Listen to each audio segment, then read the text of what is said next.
So you're on a date, you pick this fancy restaurant, you're sitting across from someone you actually like. The pasta looks amazing, and you take one bite, and suddenly your stomach is like, nah, we're good. You ordered a full meal, and now you're pushing food around your plate like a cat that's suspicious of its dinner. Meanwhile, your date is probably thinking you have the appetite of a hummingbird. Here's the thing. You're not being dramatic. Your body is literally hijacking your hunger signals. And today, we're going to talk about why your brain thinks romance is more important than ravioli. Your body is in performance mode. When you're on a date, especially in those early stages, your body doesn't think you're at dinner. It thinks you're at an audition, or a job interview, or about to give a TED Talk in your underwear. Your nervous system has basically two modes: chill and digest, or alert, you important thing happening. And guess which one wins when you're sitting across from someone who makes your heart do that stupid flutter thing? Your fight or flight system kicks in. Not because you're in danger, but because your brain registers this as a significant social event. Your heart rate goes up. Your attention laser focuses on them. Blood flows to your brain and muscles instead of your stomach. It's the same reason you can't eat before a big presentation, or why your grandma insists you'll eat when you're less excited. Your digestive system basically gets put on hold because evolution decided, hey, you know what's not a priority right now? Breaking down that Caesar salad. What is a priority? Not saying something weird. Your brain is literally high. Here's where it gets wild. When you're falling for someone, your brain floods with dopamine, the same chemical that makes you refresh your phone 40 times waiting for their text. Dopamine is your brain's hype man. It's all about anticipation and reward. And here's the kicker. Dopamine actually suppresses your appetite. That's why people in new relationships can forget to eat. That's why when you're heartbroken, food tastes like cardboard.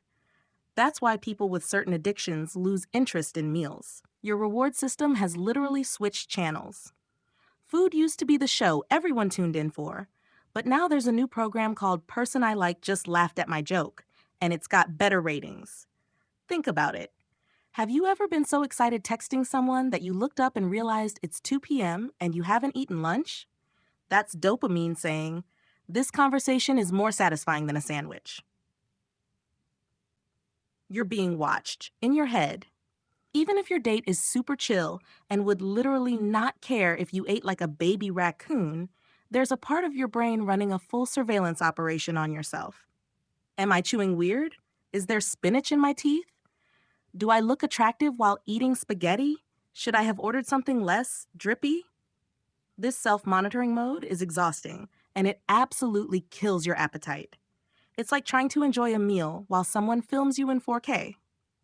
Even if rationally you know they're not judging you, your brain is playing out worst-case scenarios like a thriller movie. You could be on the most relaxed date of your life, and there's still a little voice going, maybe order the salad. Salads are safe. No one looks bad eating a salad. Except that one time the lettuce flew off your fork, but we're not going to think about that right now. Hugs beat fries. Here's something kind of beautiful and kind of weird. When you're close to someone you're into, holding hands, sitting close, maybe hugging, your brain releases oxytocin, the bonding chemical. Oxytocin makes you feel safe and connected. But here's the plot twist. That sense of comfort and satisfaction? Your body is getting it from them now, not from food. Physical closeness literally becomes more soothing than eating. That's why couples in that early honeymoon phase can go hours just existing near each other and somehow not be hungry. Your nervous system is getting its needs met through touch and presence instead of through your usual burrito routine. It's like your body found a new security blanket, and it's one that texts you good morning. Evolution had opinions. From an evolutionary standpoint, the beginning of a relationship was kind of a big deal, like continuation of the species level big deal. So your body basically goes, okay, we have a limited window here to make a good impression. Let's be sharp. Let's be alert. Let's definitely not be in a food coma. Your brain wants you socially agile, not digesting a 3-course meal. It wants you present, responsive, reading body language, not unbuckling your belt under the table because you house too much bread. In other words, appetite suppression during dates is your body trying to help you not blow it. Thanks, body. A little aggressive, but okay. When it's normal vs when it's not. Look, losing a bit of appetite around someone you like, totally normal. Eating half your usual amount on a first date, classic. But if you're going days barely eating, losing noticeable weight, feeling dizzy, or your mood is all over the place, that's not cute love butterflies. That's your body saying, hey, we actually need fuel.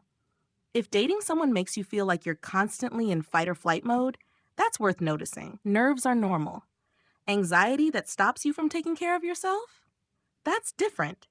So, next time you're sitting at dinner with someone who makes your brain go all sparkly and stupid, and you look down at your plate like, why did I order this much food? Just remember, your body isn't broken. It's just temporarily decided that this person is more interesting than food, which honestly, in the vast history of human priorities, is kind of a compliment. Your brain is literally saying, forget the fries. We've got something better to focus on. And hey, you can always eat later when you get home and text them about how great the date was. If you've ever experienced this, drop a comment. Let me know the weirdest date meal you pretended to enjoy while your stomach staged a silent protest. And if you learned something today, hit that subscribe button, because apparently, love does weird things to our bodies, and we're just getting started. See you next time.